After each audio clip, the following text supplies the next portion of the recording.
excuse me. I'm Sarah Sati, for those of you I've never spent time with before, and this is Book Club. We're coming to the end. We're at the last few sessions of Book Club. We are reading from the book, The Heart of the Buddha's Teachings. This is the book. You don't need to own it. We read from it. Each week we read from it a few chapters, usually about 2 chapters. We're learning as we're going. After each chapter, I discuss a very brief piece of the reading, and then we do some practice. I give some homework for the week ahead. Let's go back for a minute and just reassess where we are right now. I mean, I feel like numbers. First, we started with the 4 Noble Truths, the Noble Eightfold Path, and then it was the 2 Truths, the 3 Kayas, the 3 Jewels, and now we're moving even farther. We had the 4 Immeasurable Minds. This week we have the 5 Aggregates, the 5 Powers. So I just want to touch really briefly on what we're doing here and the numbers that are involved. So first of all, we have to remember that the teachings of the Buddha were not taught at one time in such a large way like this, all of the teachings together. They were oral transmissions. Actually, none of what we have that is purported to be a teaching of the Buddha is actually the Buddha's words himself. These are all teachings that were later translated or put down into writing after the Buddha had passed. And so we don't have any direct transmission from the Buddha in that way. And what that means is that now we have all of these readings compiled together, or all of these teachings compiled together, and that can sometimes feel, I would say, overwhelming because there are all these lists. The lists were very valuable hundreds, thousands of years ago because they were oral transmissions. When we had a list, what we were able to do was memorize it more effectively. So one list. But these teachings were given like one teaching at a time to a specific audience in a specific way.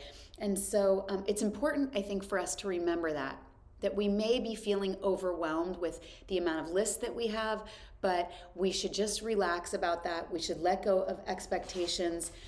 We should, excuse me, we should allow ourselves to feel like we are playing with Buddhism here together. We are playing with Buddhism. So this is an exploration of the teachings. It's not meant for you to understand every teaching after you read this book or after we spend this time together.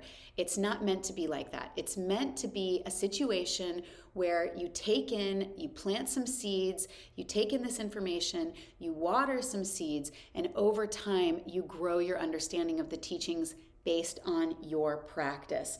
And so this is very freeing because we are playing with the ideas that come with Buddhism. We're playing the practices that come with Buddhism. And from that play, we can ask ourselves, do we trust these practices? Are they giving us what we're asking them to give us? Do we feel relief? And when we find that we can trust them and when we find that we value them, then from that perspective, we can begin to move forward and really put them into our lives more and more deeply, developing faith and these types of things. So you're invited to explore these teachings, experiment with the practices, no walls, no expectations, no barriers. This is your practice, and we are here together as a vehicle for expression of that. As usual, please listen with a relaxed mind, with an open heart, no stress, no tension, and in that way, develop this quality of transforming yourself for the benefit of all humanity. If we freeze, know that I am recording these and I will repost them. Just allow it to be what it is. Hopefully it works, and if it doesn't, we just give it up to the universe. Okay, let's begin. Today we're reading from chapter 23 and chapter 24. Chapter 23, the 5 Aggregates. According to Buddhism, a human being is composed of 5 aggregates: form, feeling, perceptions, mental formations, and consciousness. The 5 aggregates contain everything, both inside us and outside of us, in nature and in society. Form means our body, including our 5 sense organs and our nervous system.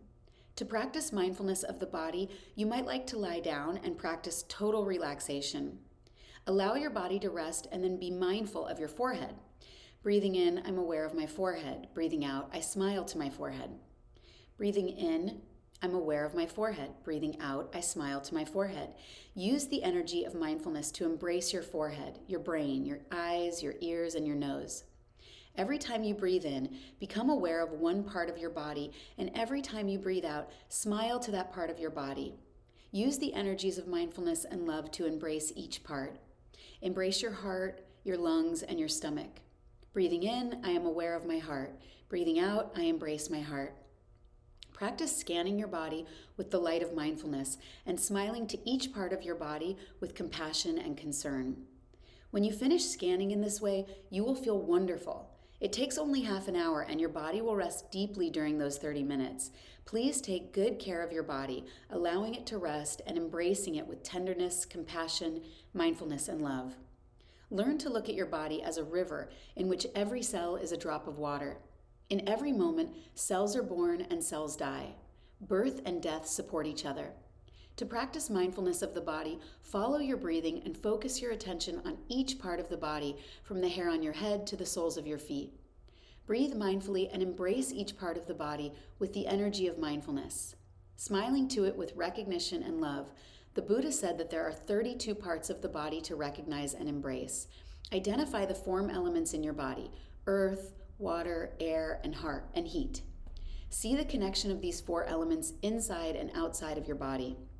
See the living presence of your ancestors and future generations, as well as the presence of all other beings in the animal, vegetal, and mineral realms. Become aware of the positions of your body: standing, sitting, walking, lying down, and its movements: bending, stretching, taking a shower, getting dressed, eating, working. When you master this practice, you will be able to be aware of your feelings and your perceptions as they arise, and you will be able to practice looking deeply into them. See your body's nature of impermanence and interbeing. Observe that your body has no permanent entity, and you will no longer identify yourself solely with your body or consider it to be a self. See the body as a formation, empty of any substance that might be called self. See your body as an ocean filled with hidden waves and sea monsters. The ocean might be calm at times, but at other times you can be caught in a storm. Learn to calm the waves and master the monsters without allowing yourself to be carried away or caught by them. With deep looking, the body ceases to be an aggregate of grasping, and you dwell in freedom, no longer caught by fear. The second aggregate is feelings. There is a river of feelings within us, and every drop of water in that river is a feeling. To observe our feelings, we sit on the bank of the river and identify each feeling as it flows by. It may be pleasant, unpleasant, or neutral. One feeling lasts for a while and then another comes. Meditation is to be aware of each feeling, recognize it, smile to it, look deeply into it, and embrace it with all of our heart. If we continue to look deeply, we discover the true nature of that feeling, and we are no longer afraid even of a painful feeling. We know we are more than our feelings, and we are able to embrace each feeling and take good care of it. Looking deeply into each feeling, we identify its roots as being in our body, our perceptions, or our deep consciousness. Understanding a feeling is the beginning of its transformation. We learn to embrace even our strong emotions with the energy of mindfulness until they are calmed down. We practice mindful breathing, focusing our attention on the rise and fall of our abdomen, and take good care of our emotions, just as we would take good care of our baby brother or sister. We practice looking deeply into our feelings and emotions and identify the nutriments that have brought them into being. We know that if we are able to offer ourselves nutriments that are more wholesome, we can transform our feelings and emotions. Our feelings are formations, impermanent and without substance. We learn not to identify ourselves with our feelings, not to consider them as a self, not to seek refuge in them, not to die because of them. This practice helps us cultivate non-fear, and it frees us from the habit of clinging, even clinging to suffering. The third aggregate is perceptions. In us there is a river of perceptions. Perceptions arise, stay for a period of time, and cease to be. The aggregate of perception includes noticing, naming, and conceptualizing, as well as the perceiver and the perceived.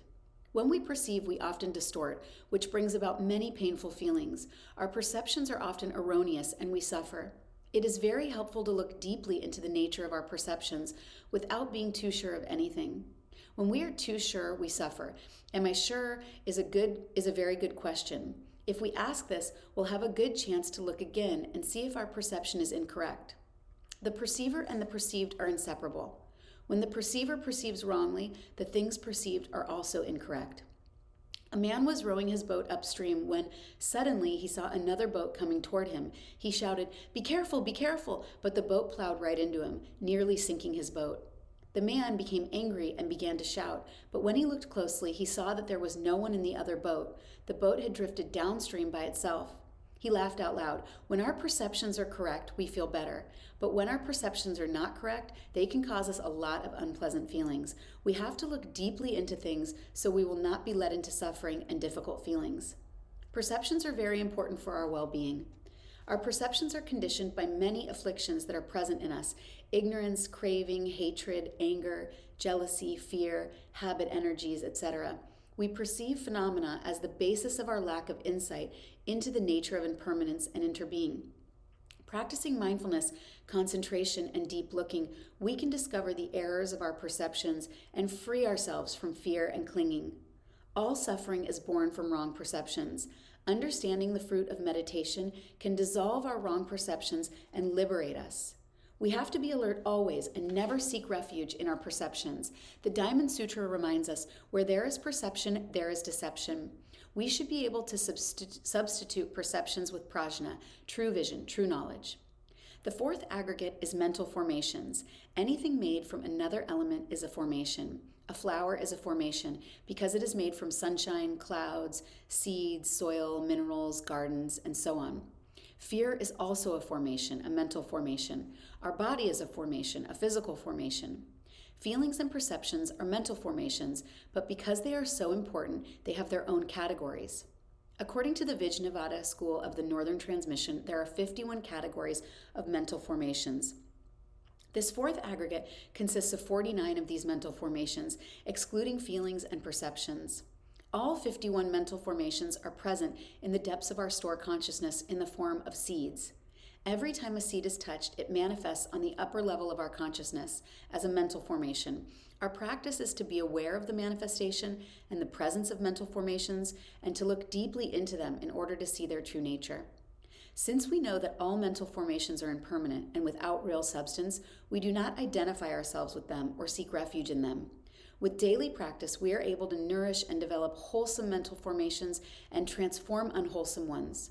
Freedom, non-fear, and peace are the result of this practice.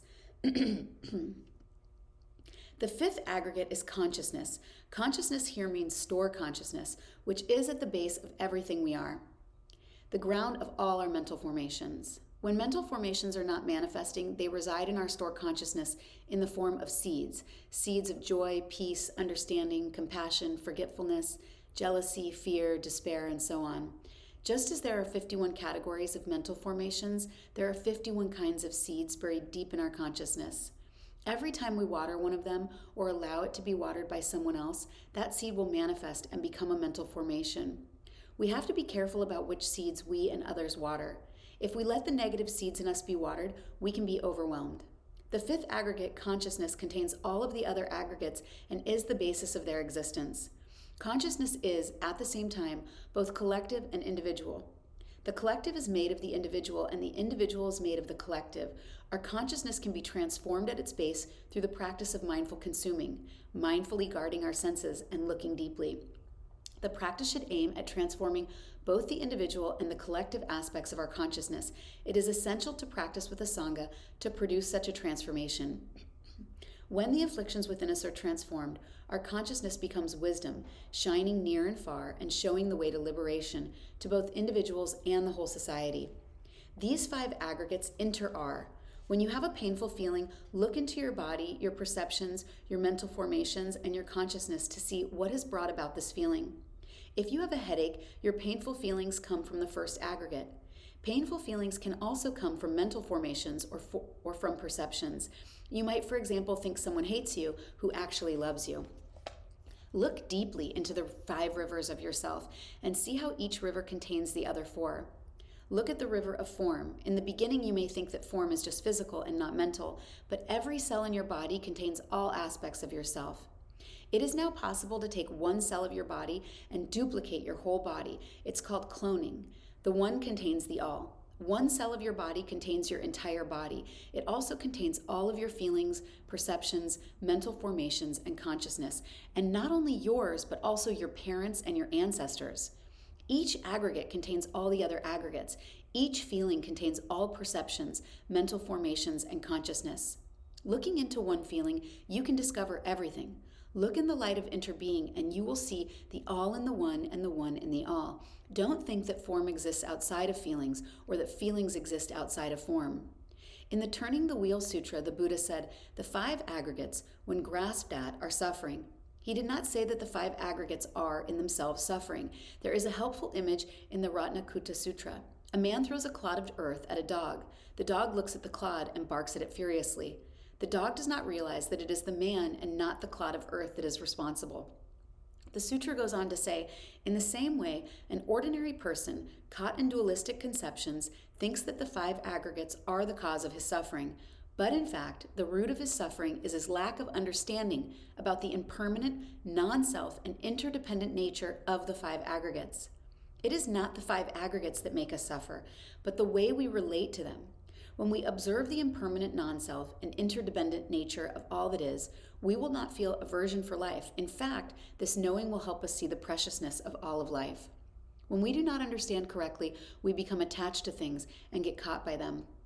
In the Ratnakutta Sutra, the terms aggregate and aggregate of clinging are used. Skandhas are the 5 aggregates that give rise to life. Upadana skandhas are the same 5 aggregates as the objects of our grasping. The root of our suffering is not the aggregates, but our grasping. There are people who, because of their incorrect understanding of what the root of suffering is, instead of dealing with their attachments, fear, the 6 sense objects, and feel aversion for the 5 aggregates. A Buddha is someone who lives in peace, joy, and freedom, neither afraid of nor attached to anything. When we breathe in and out and harmonize the 5 aggregates within us, this is true practice. But to practice is not to confine ourselves to the 5 aggregates within ourselves. We are also aware that the 5 aggregates in us have their roots in society, in nature, and in the people with whom we live. Meditate on the assembly of the 5 aggregates in yourself until you are able to see the oneness of your own self and the universe. When the Bodhisattva Avalokita looked deeply into the reality of the 5 aggregates, he saw the emptiness of self and he was liberated from suffering. If we contemplate the 5 aggregates in a diligent way, we too will be liberated from suffering. If the 5 aggregates return to their sources, the self no longer exists. To see the one in the all is to break through the attachment to the false view of self, the belief in the self as an unchanging entity that can exist on its own. To break through this false view is to be liberated from every form of suffering. So now we have the 5 aggregates. We're moving up, right? We started with 4, then 8. But then as we go into the deeper Buddhist teachings, more combinations of relative and absolute truth, then we start to get more into these small lists that grow over time. But I will also say that as we've heard again and again throughout this text, every teaching has every other teaching within it, and the 5 aggregates are no different than that. So aggregate can be defined as collection, total, a whole formed by combining several disparate elements, so several elements that are not of the final form. And I think if we consider these teachings up until now, the concepts that really come to mind, emptiness, non-self, and interbeing, and Thich Nhat Hanh touches on those throughout this chapter. So I think we want to remember first that the 5 aggregates, this is not a concept, this is a practice. And this practice is a tool to help us understand some of these other concepts which may be more challenging to grasp, such as emptiness and non-self. So if we say that we are a form of parts, of non-self parts that make up ourself, then we have to ask, what are the non-self parts that we are made of? If we say that we are a form who is empty of an independent essence, we want to ask the question, well, what is that form composed of that creates a vessel for the empty essence of our non-self nature? And this is where the explanation of the 5 aggregates comes into play. And so again, those are form, sensations, perceptions, mental activity, and consciousness. And when we can see that these aggregates exist, often we get attached to them. Our attachment to them is the cause of our suffering. When we start to recognize that truth, then we are naturally liberating the suffering that is coming up for ourselves. So when we say, when I feel a pain in my physical body, I'm attaching to a sensation. If I start to lean into that pain too much, there's a difference between, my teacher says this, he says, go in, but don't go in. There's a difference between seeing the pain that exists, the physical pain, for instance, or the mental pain, for instance, and then being caught in that river. We can sit on the bank and we can observe the river as it flows, or we can jump into the river and we can be fully immersed in it and forget that there is a bank from which to observe in the first place. And this is what we want to train ourselves in the discriminating ability to sit on the bank of the river whenever one of these 5 aggregates presents themselves as though they are stable, persistent, permanent, real. When that happens, we want to know that we can take a step back. We can observe that they are real in some way, and at the same time, they too are an aggregate, empty of any true essence and impermanent by nature. But again, this is a practice. It's not just something to be conceptualized, and this is the practice we'll work on today, actually. Chapter 24, 5, again, the 5 powers. Remember to just relax as you listen and not worry too much about remembering these things. We're just planting seeds. I really love this chapter. The 5 powers. As children growing up in central Vietnam, my brothers, sisters, and I used to run out to the yard every time it rained. It was our way of taking a shower. We were so happy.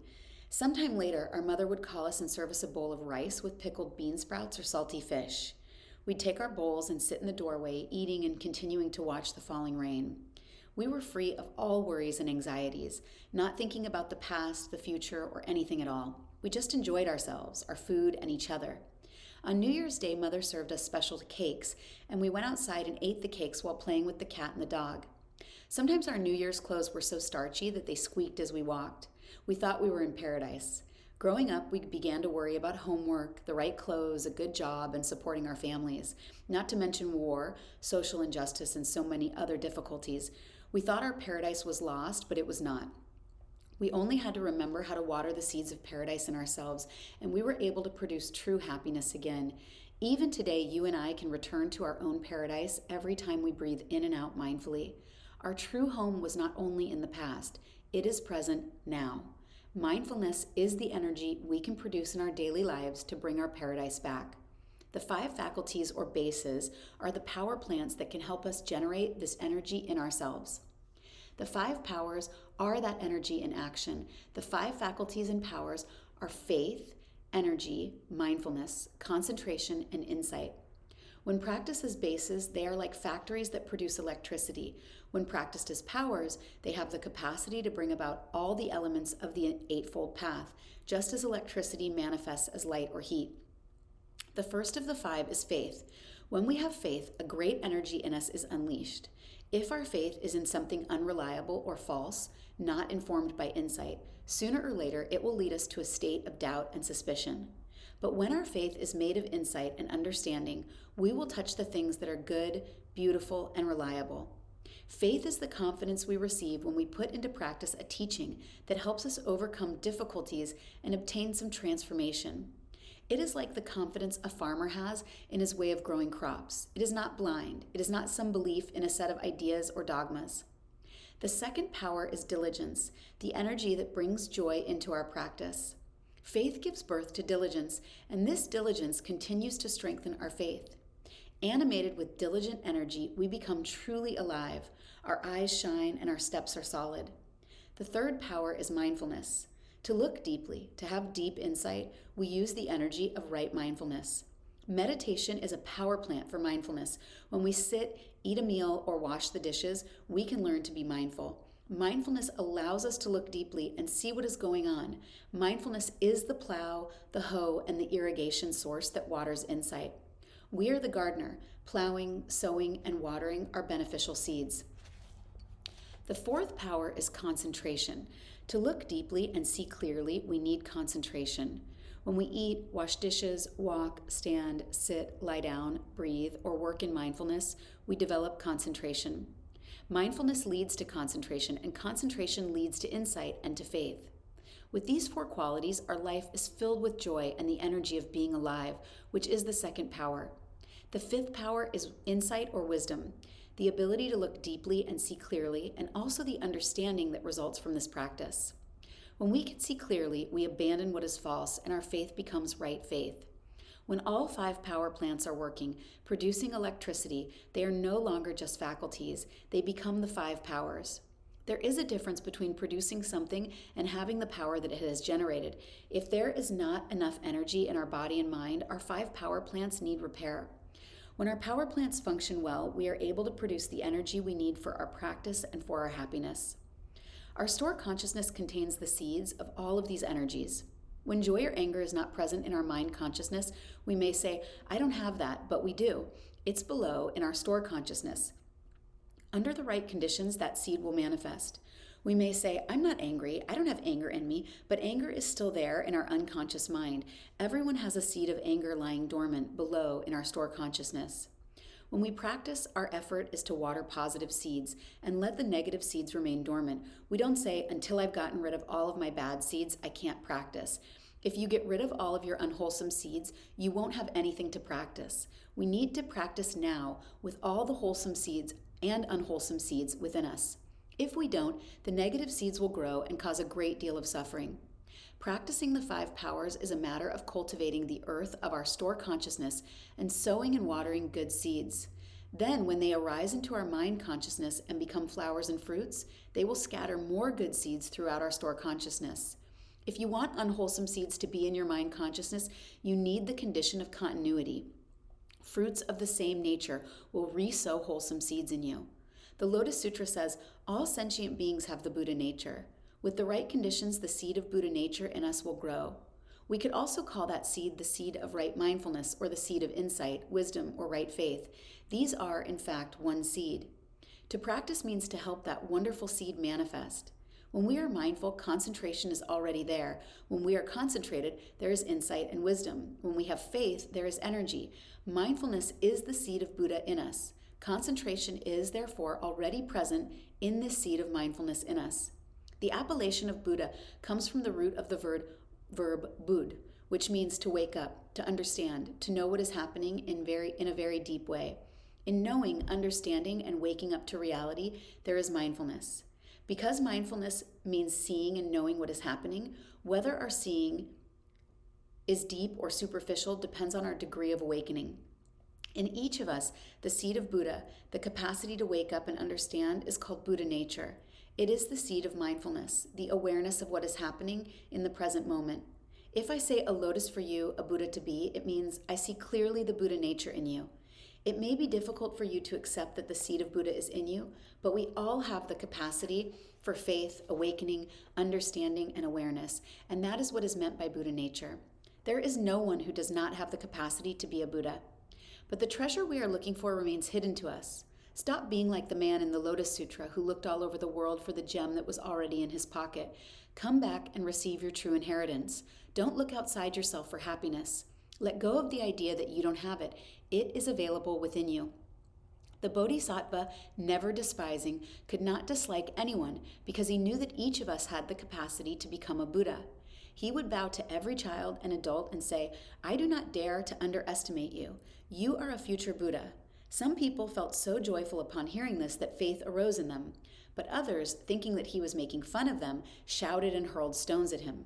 He continued this practice for his whole life, reminding others they had the capacity to wake up. Why wander all over the world looking for something you already have? You are already the richest person on earth. How can we help someone who feels she cannot love herself? How can we help her be in touch with the seed of love already in her, so it can manifest as a flower and she can smile? As a good friend, you have to learn to look deeply into your own store consciousness and into the store consciousness of others. We can help our friend cultivate that seed and realize her capacity to love. There is a 6th power called capacity or inclusiveness. The capacity to be happy is very precious.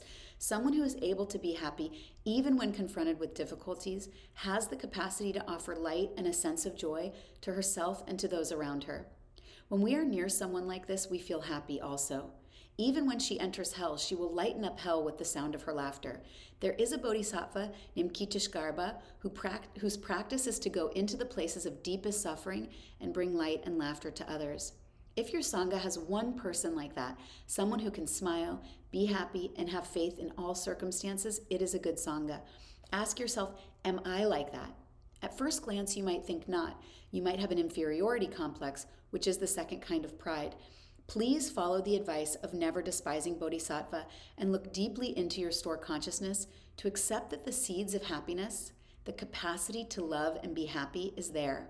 Practice joy.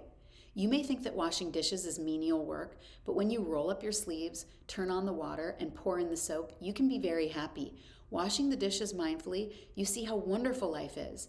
Every moment is an opportunity to water the seeds of happiness in yourself. If you develop the capacity to be happy in any surroundings, you will be able to share your happiness with others. Otherwise, you might think, this is an unhappy situation, I must go somewhere else. And you'll go from place to place, wandering like the prodigal son. When you realize your own capacity to be happy anywhere, you can put down roots in the present moment.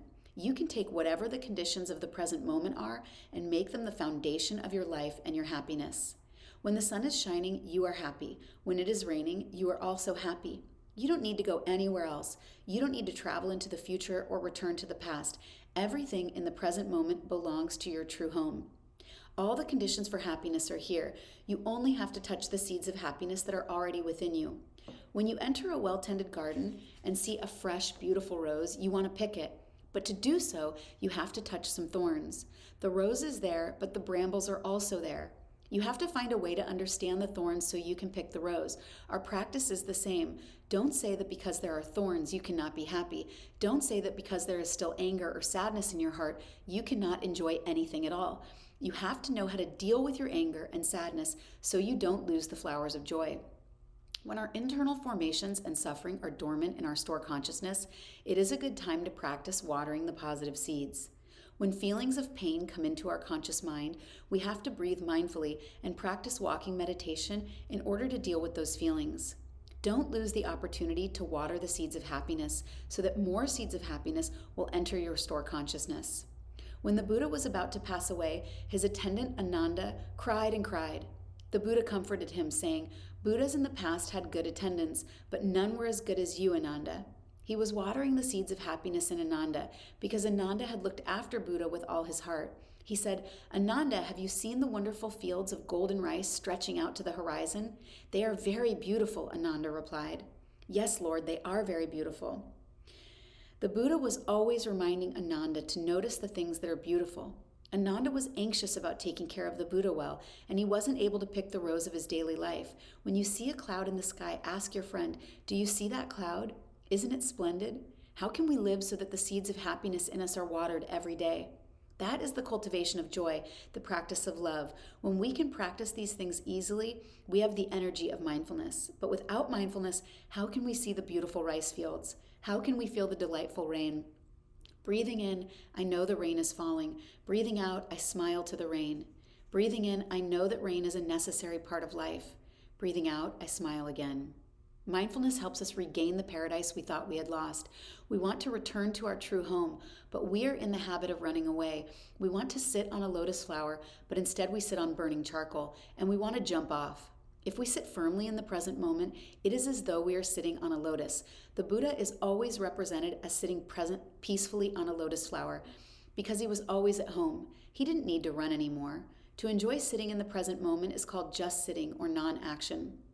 Venerable Thich Nhat Hanh was able to sit peacefully even while fire was blazing all around him. He was burning, but he was still sitting on a lotus. That is the ultimate capacity to sit peacefully in any circumstance, knowing that nothing is lost. The capacity to feel at peace anywhere is a positive seed. The energy to run away is not. If we practice mindfulness, whenever the energy of wanting to run away arises, we can smile at it and say, "Hello, my old friend, I recognize you." The moment we recognize any habit energy, it loses a little of its power. Every time Mara appeared, the Buddha said, "I know you, my old friend," and Mara fled. In the Samadhi Sutra, we are taught to practice so that our happiness is present here and now. It isn't necessary to run away or abandon our present home and look for an illusory home. a so-called paradise that is really just a shadow of happiness. When we produce faith, energy, mindfulness, concentration, and insight in our power plants, we realize that our true home is already filled with light and power. What is this chapter about? Is it about the 5 powers, or is it about happiness and how to be happy? What is the difference between the two of those things? So, nothing. There's no difference between the two. And I think that that's something that this chapter is really highlighting. If we want to be happy, we don't say, I want to be happy, and sit around begging for happiness. We cultivate the container that houses happiness. We cultivate the proper conditions for happiness to naturally arise. We cultivate the aggregates of happiness. And in this chapter, we're instructed that the aggregates of happiness, what lead to happiness, are these 5 powers. And so again, they're faith, energy, mindfulness, concentration, and insight. And as with all of the teachings, we know that each teaching contains each other teaching in it. So when we look at this chapter, this is merely another way, another road to understand ourselves at this deep, absolute level and deal with ourselves on this relative level. So as I said, we don't want to just sit around and wait for happiness to descend upon us. If we can start to put these 5 powers into practice today, the core of which being mindfulness, then naturally happiness will begin to arise for us. So we don't want to look to the end road to get there. We have to look at the map. We have to say, if I want to go to Paris, I have to take a right turn, a left turn. I have to drive on this highway and this freeway. I have to take this boat or this plane, or however we are arriving in Paris. We don't look to the end and say, oh, I just wish to be in Paris. I just wish to be in Paris. I just wish to be in Paris. Rather, we look at the steps to get us there, and then we take those steps. And naturally, we will arrive in Paris. And that is what we want for our lives. If we want to naturally arrive in happiness without more suffering, because a striving sensation, a clinging sensation to the concept of happiness will without a doubt keep us separate from us. If we choose instead to look at the map to happiness, to cultivate the container of happiness, then we don't even have to think about being happy. We don't even have to worry about it. It will naturally express itself for us. Okay, let's sit together. We'll do a brief practice together, and then once that practice is over, I will offer some homework for the next few days. Because we'll meet again. We have another session sort of soon. So it's a pretty easy homework. And it's a gentle practice. So wherever you are, sitting up or lying down, come into yourself. Arrive inside of yourself. Withdrawing the sense organs from grasping, looking. Even if the eyes remain open, it's no problem. You just stop grabbing the information that is potential for the eyes to attach to. So you soften the sense organs inward, including the sense of hearing, even hearing of my voice, because the practice is not coming from me to you, it's coming from you to you. So elongate your spine, stretch yourself out wherever you are. Eyes open, eyes closed, no problem. Arrive here, arrive home. Let's begin.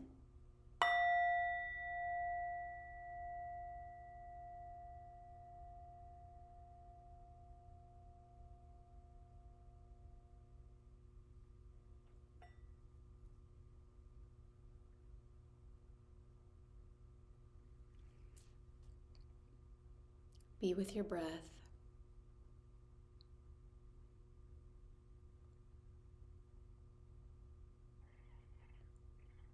Feel your breath as it expands and touches every part of your body, so that the act of being with your breath is an act of being with yourself completely, fully.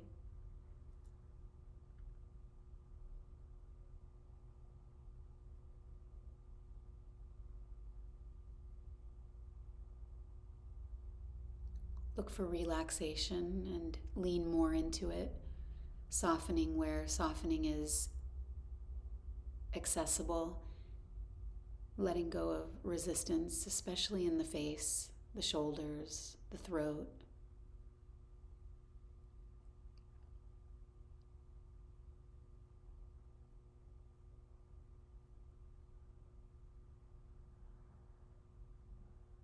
And take a moment to acknowledge that everything is okay right now, that you're safe here exactly as you are.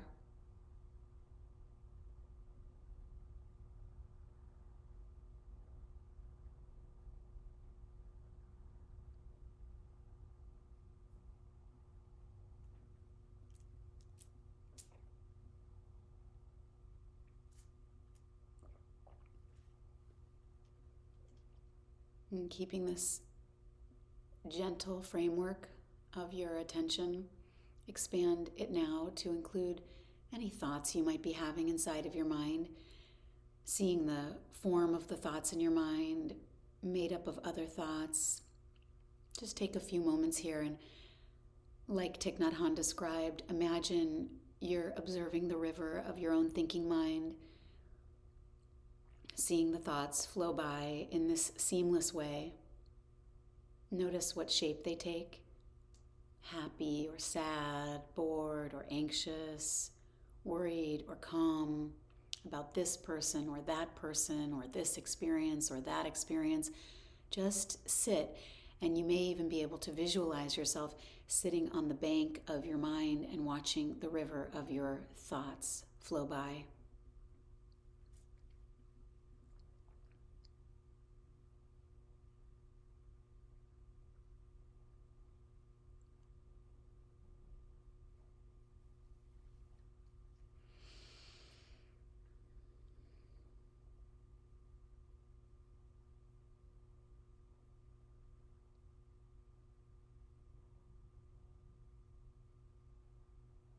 And as you observe in this way, you can invite in the questions, not asking for answers, but just simply asking for the sake of asking yourself the question, where are these thoughts coming from?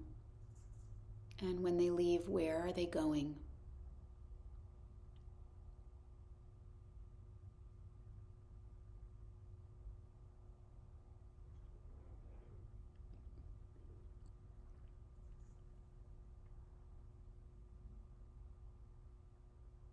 Expand your awareness now to the sensations that you may be experiencing. If your eyes are open, maybe you have the sensation of vision. You can feel the texture of the clothing on your skin or the temperature in the room. Feel sensations with all of the 5 sense organs: the eyes, the ears, the nose, the mouth, and the physical body.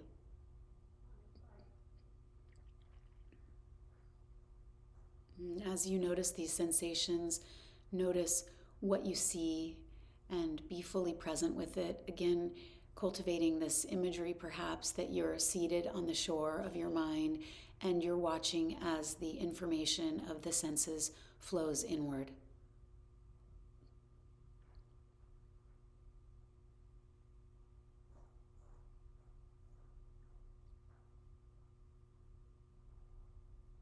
And perhaps you linger for a moment with one sense before moving to the next, lingering with the sense of the physical sensations in the body,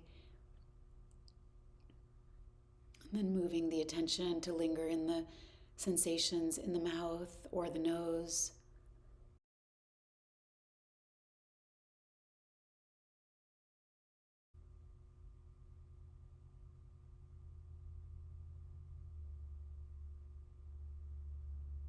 Once again, you can invite in the question, where do these sensations come from?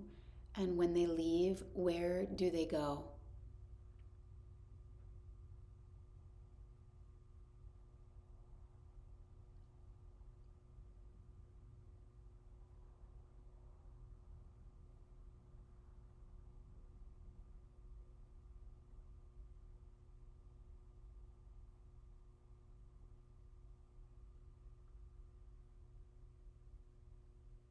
And broaden your awareness and notice now the perceptions you are experiencing of the thoughts and sensations.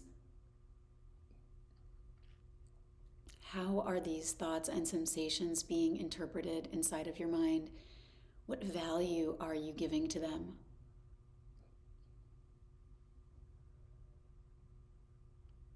Are you perceiving them correctly?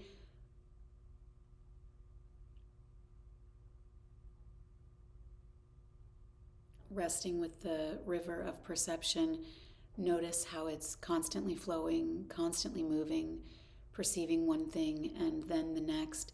Ask yourself, you don't need an answer, you just ask and then sit with what arises, asking yourself, what does perception look like?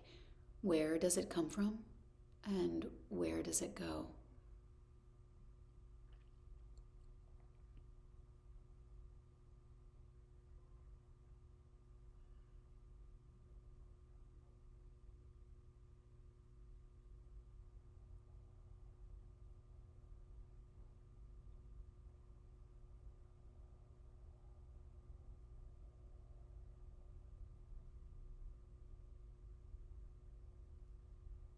And then expand your awareness more. The rivers start to join together. It's not one river form, one river sensations, one river perception. It's one big river that includes all of these. Notice how your mind is like a fly jumping around, and there is this river of mental activity that converges with all the other rivers.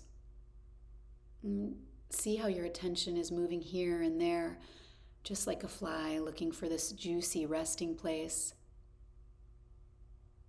Observe how the mental activity is never ceasing, and be curious as to what causes the fly to land, what instigates its departure. How does the mental activity choose to switch and move, to come and go? What does the mental activity look like?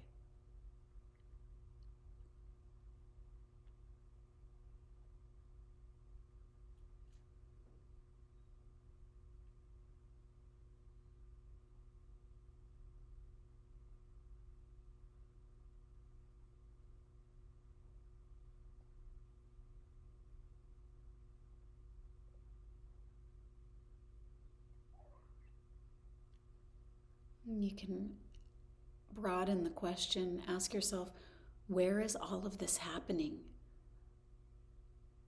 Where is all of this taking place? Thinking, sensing, perceiving, the movement of the mind, and who is doing the observing? Ask yourself these questions and then just be with that. Where is all of this happening and who is doing the observing? Be with that.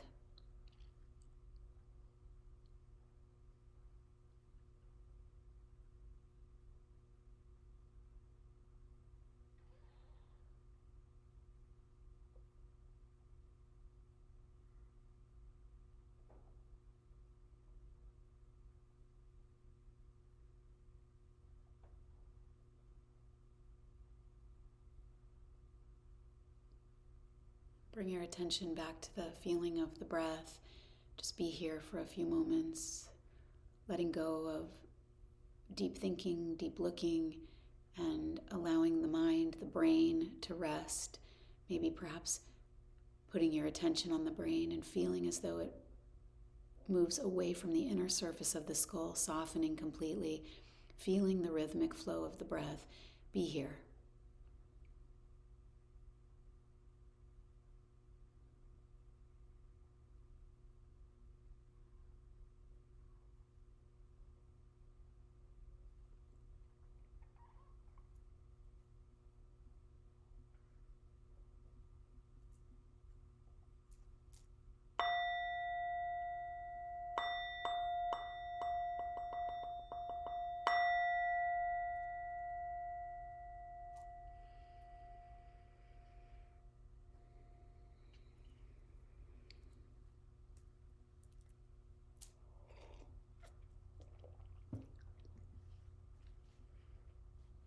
Okay.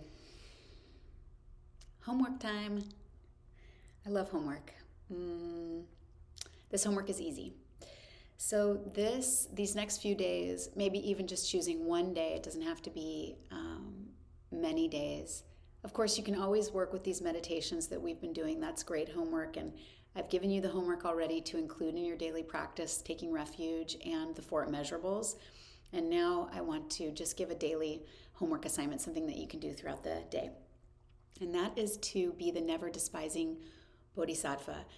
I want you to water the seeds of happiness all around you. So maybe you choose just one day to do this. Maybe you choose to do this every day, trying to do this, trying to actually cultivate this way of being with the world.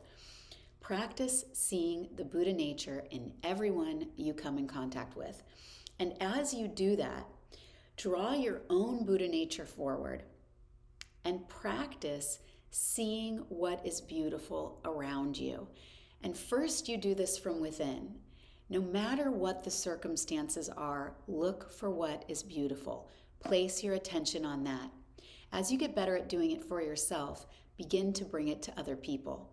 When you're in a room with people who you love, notice what is wonderful. When you're outside with people that you love, notice what is beautiful. Notice what is present. Hear the birds sing, see the sunset, and bring attention to these beautiful parts of life to the people that are around you, as well as highlighting them for yourself. This is not a gratitude practice. This is not make a list of all the things you're grateful for. This is a practice to change the way you relate to moment by moment experience. And it's meant to go on all day long. Anytime you see something positive, uplifting, wholesome, bring awareness to it. Spend every day looking for it in every situation. When you wake up, think, what can I look for right now that is wonderful? Right now that is naturally incredible, magical, wholesome, and amazing. Pay attention to it and do this not just for yourself, but to everyone, as I said, that you meet. Make a note in your phone, set a reminder, something like this that pops up and says, remember to notice what is pleasant, what is perfect, what is naturally free and radiant, and remember to share it with others. So this is a practice for you for now, for the weeks ahead, that I hope you will start to cultivate, because we can all be this person in our own lives, definitely, and then as a gift to humanity in the lives of others, and that is so, so valuable. So I hope you'll practice that. We meet again next on Sunday. I thank you so much for spending time with me today. Until next time, live mindfully, be well.